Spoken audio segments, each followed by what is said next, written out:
The Shy, Season 4, Episode 8, entitled Love Jones. We'll get into it right after this.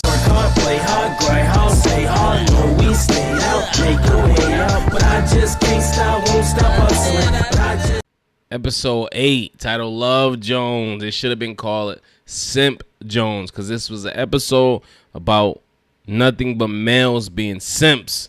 No. No, this is actually about, I guess it was about love. It was about the interactions between most of the cast that was on the show, trying to either woo a girl or get their girl back. They didn't have Trig and Imani. It didn't focus on them. Trig was in the episode. Imani wasn't it. It didn't have Dre, Anina either, which would have been great to see how that would have played out. But I get it. It was more trying to just be more upbeat and just showcase the anatomy of females and males. And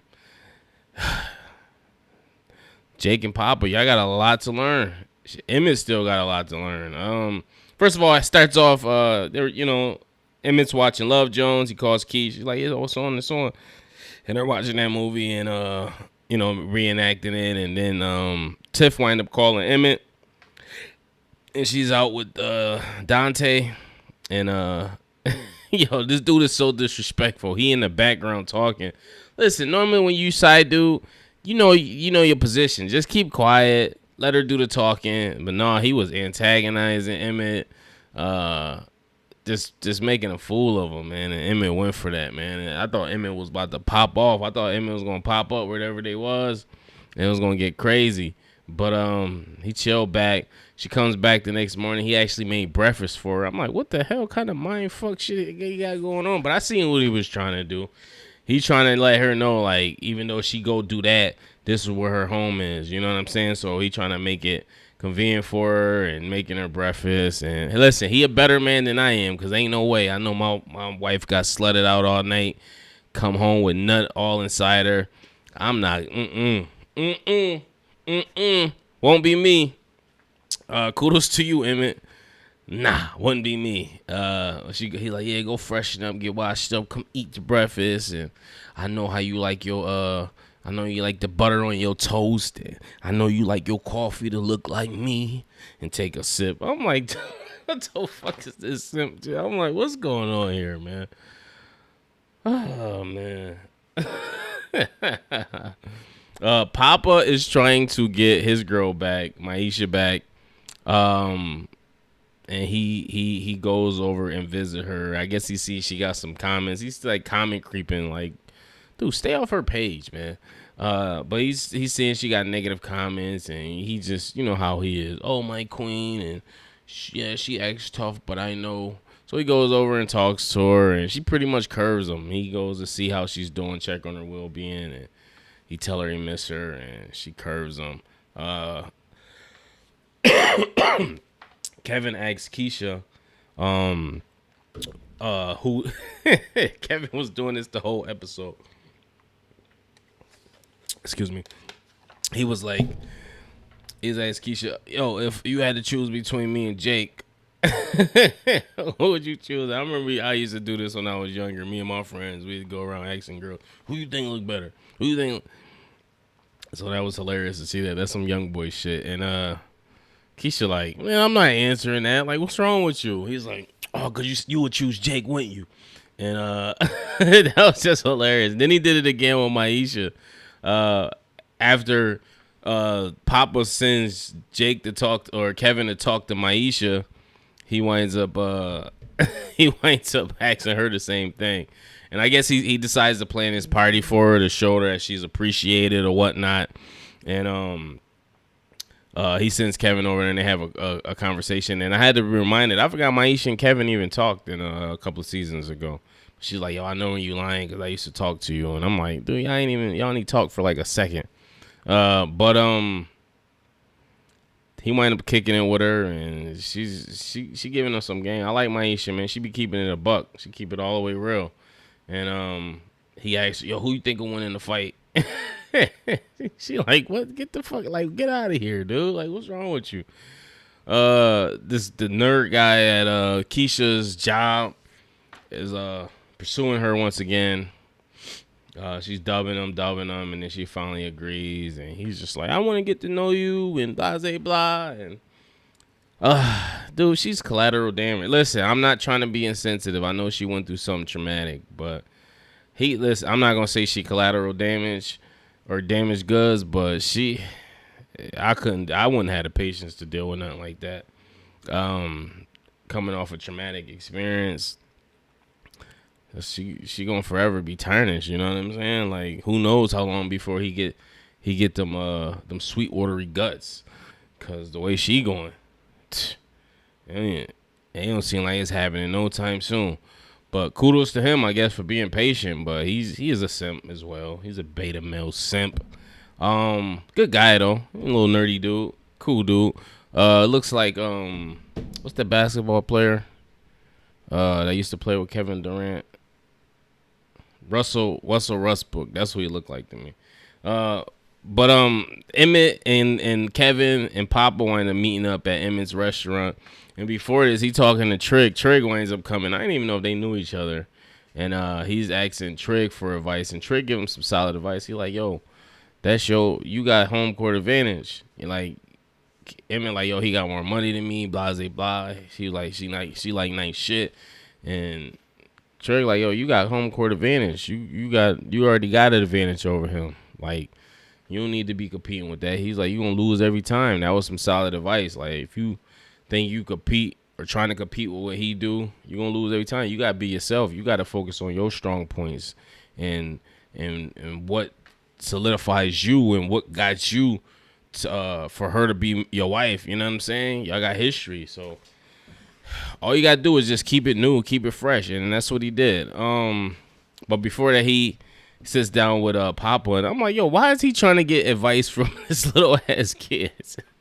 And Kevin tell him like, yo, Papa going through his own shit. You know, he going through it with Maisha, and Kevin's going through it with Gemma. Obviously, he still has feelings for her. But prior to this, Kevin was calling the other girl from last episode. He like called her, and then he called her again, like, yo, it's just me calling back. And I'm thinking in my head, like, dude, why you being thirsty? And then Keisha said this. So she was like, yo, girls don't like dudes being thirsty. And she gave him some game too. She was like, girls like when you fall back. That's what make them like you more. I'm like, yo, that's solid. And that's what he did. Eventually, he figured it out at the end. But I was just watching. I'm like, dude, he making a fool of himself. Like, yeah, it's just me calling you back. I'm like, what are you doing? But at the restaurant, Papa doesn't really give Emmett any advice. Emmett kind of just walks away, brush it off. That's when they decide to have the party, and he sends Kevin on the dummy mission. And Trig and Jake have a interesting discussion prior, and I was wondering if Trig spoke to Jake about this, and he was talking about, like, I guess he was trying to get a car, and he's like, yo, I just want to do right by Gemma. And he was like, yo, you ain't do right by Kevin. I felt that. I was like, ooh, I can see the crowd now, like, ooh, that was a lug. And he was like, yo, you ain't do right by Shad, whatever dude name is. And he was like, yo, if you talk to Kev, I'm going to talk to Shad. You know what I mean? We got a deal. He was like, word. And I thought that was sweet, though. The fact that he was like, yo, don't never step on your man for a girl. Like, you don't step on your man. You don't bring it with your boy or do nothing with your boy. And Jake tried to bring the fact that he stopped talking to Shad for Amani. But it was a different situation. It ain't like Amani was dating Shad and then Trig came and took her. It was like he was just disrespecting the household. Like, I'm letting you live here and you disrespected my woman. It was a whole different situation. But he young. He don't get it. At the party, Emmett decides to surprise Tiff and do like a Love Jones theme. So he comes dressed like Lorenz Tate, kicking the lines like, yo, I got the Isley Brothers CD. He had a CD. I'm like, where the hell he get that CD from? And Tiff is all for it. She goes and does her hair like Nia Long. And they wind up hitting the town. They go to this comedy spot. And this comedian was so disrespectful. I don't know if he was a real comedian or not. He was not funny. And I go to a lot of comedy shows, and I hope comedians don't think that, because I don't know if the women thinking that or not. But if a comedian talk to me like that at a comedy show, be disrespectful like he was, he getting the brakes beat off of him. Period. Like he was out of pocket. But they wind up going. They wind up having a decent night. You know, they just wind up just taking it like just having a regular date night. You know what I'm saying? I thought that was sweet. They showcased the comedy side of it because that's what a lot of couples do, man. They go to comedy shows. I know that's what I do. At the party, Maisha walks in. Nobody's in there. Everybody's waiting outside. And she's like, yo, you got to have a party lit before I get there. And Papa's like, see, I knew I shouldn't have listened to Kevin. But he wound up letting everybody in. Sees Maisha dancing with this dude, and he simps out. And, hey, man, this is my woman. And she had to correct him, like, no, I'm not your woman. I'm not with you no more. Like, you did this party for me, right? He's like, yeah, so let me enjoy myself. And then he goes sit down. I'm like, yo, the woman is schooling the dudes in here. Like, City Girls is up in this episode, man. The dudes is looking so bad in this episode. So he goes and sit down. Gemma and Jake walks in. Kevin sees him. He gets all jealous. And he's like, man, fuck, you know, he finally gets it. Like, all right, I see what I might have to do. And he goes dancing with another girl and tries to make Gemma jealous. I don't know if it was his intention. I'm guessing it was. But it worked. And they wind up having a discussion. But prior to that, Maisha and Gemma are standing next to each other. And she said, yo, you make me sick. She like, what? I'm like, yeah, Maisha. Yeah, tell her. And she's like, yo, how you gonna do that to them? Like, that was messy as hell. You ain't have to talk to his friend or do that to them. And she was like, you gonna have to pick and choose. And she's like, yo, I did choose. And she was like, did you? I'm like, ooh, it's getting good. So that was pretty sweet. Gemma and Kevin wound up having a much needed discussion. Jake and Kevin had a much needed discussion. They squashed it out, pieced it out. I thought that was noble. Kevin was like, yo, I just want to see her happy. Don't break her heart, blah, blah, blah. I'm like, dude, that's the last thing you should be worrying about is breaking her heart. Truthfully, for real. But, Kevin and Gemma wind up talking, and she's like, yo, were you dancing with that girl to make me jealous? And he like, you dancing with Jake to make me jealous? And he admits it to her. They both admit they were trying to do it, and they admit they still got feelings for each other, but she just like, yo, that's not where I want to be. Like, I'm trying to be with Jake. You know what I'm saying? And that's what, and they wind up having a discussion. But I don't know. For some reason, I think they probably going to wind up getting back together. And he was like, yo, Kevin, like, yo, I just want to see y'all happy. He's like, no, if this don't work, don't come crawling back to me. Because I ain't going to be waiting. And he goes and sit down, and she sits down next to him. And I'm like, dude, I feel for Kevin. Because everybody done been in that position before, man. It's never that close to home, though. I never, like, directly in that position. But I'm just talking about just breaking up with somebody and going through the motions. But this crazy when it's close to home like this. Kevin is a stronger person than I realize and respect him to be, because I don't know if I'd be here to talk to either one of them again. I definitely wouldn't have invited to the party. That's period. Prior to that, Kevin saw Gemma, hunted her down. It was like, yo, I still love you, like confessing, and I want to be with you. And she's like, no matter what society wants you to be, fighting for a woman is creepy. And I'm like, well, here this go, this new feminism BS. Now fighting for your woman is considered creepy and rapey and all et cetera, et cetera. I'm like, here we go. New society norms. And Kevin like, oh, really? She's like, yeah, it's not honorable. It's actually kind of creepy. It's scary. You shouldn't do it. And he wound up leaving, but I'm like, what the hell? So he wound up translating into Papa, and Papa like, well, maybe I shouldn't be doing this, and they wind up going on with the party anyway. Emmett and well, let's go to Keisha. Keisha and the nerdy dude, I don't know his name. They wind up taking a bike ride, then going to like a record store, just some shit I could see him doing. Old school. Nerdy vintage type dude. Cool dude, man. He remind me like he could have been a member of a Tribe Called Quest or something. He cool ass little nerdy dude. I like him. Then they go to like a poetry night. He on some suave shit. That's that type of, that's that outside the box thinking I like. He wound up going to a poetry slam.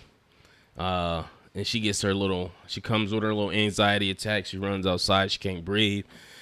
And he consoles her like, yo, can I hug you? Blah, blah, blah. And she tells him yes. And they wind up getting it. Dude, it was so like this was like one of the best episodes to me. Like, just not in terms of storyline was fine. I actually enjoyed the storyline, but in terms of the way it was shot, the direction they tried to do, it wasn't no crazy violence. It just focused on one specific subject, which was just relationships, and it just played out like that. And I enjoyed it. I really enjoyed it. Like, I think this might be the best episode of the season for in terms of cohesiveness. It wasn't all over the place. It just focused on the situations that were at hand. Whoever directed this did a great job. Whoever wrote it as well did a great job. And that's how an episode should be, when everything is hand in hand. Because a lot of episodes, I said, they were over here, or the acting was bad, or it was the storyline fell short. This was a consistent storyline. Now, if they would have threw in a situation with Jada and Dre, it kind of would have threw everything off. You know what I'm saying? But the fact they kept a contained story about just love and relationships and how these people are navigating through these situations, but kept the same people. Didn't branch off here, didn't have no violent shit here, didn't have no marriage shit here, it just focused on these group of people and these individuals. I thought it was dope. I thought it was a very well executed episode. So at the end of their date, they in the rain, and I'm like, oh, this is some old love story type shit. And, you know, he gives Keisha, I don't know if they kissed or not, but she's like, yo, I enjoy myself. And he enjoyed himself, and that's the end of that. Now we go to Emmett and Tiff. They wind up meeting at I guess it's the spot where they first met. And Tiff didn't even remember, but he's like, yo, I met you at the food truck here, yada, yada. And she's like, oh, okay. And he winds up re-proposing and gets on his knees and gives her like a bigger diamond. And I'm like, yo, this is good stuff. He gives her a bigger diamond, and he tells her he doesn't want an open relationship anymore. And she's like, I don't know if I could do that. I kind of like our freedom. And he like, yo, if you want to continue this open relationship, then we gonna have to break up. And she like, what? And he like, yo, that's what it's gonna be. And it ends. And look, I love the music they play whenever these moments happen, because it was some song, I don't even know what it's playing. But that's another thing I got to give kudos to the Shy for, is the soundtrack. They do an amazing job with the soundtracks of these shows. The score, whoever's doing it, whoever's in charge of the music. So that's it. All in all, I thought it was a decent episode. Post comments below. Make sure you like, subscribe. If anything I left out, just leave it in the comments below. Till next time, peace.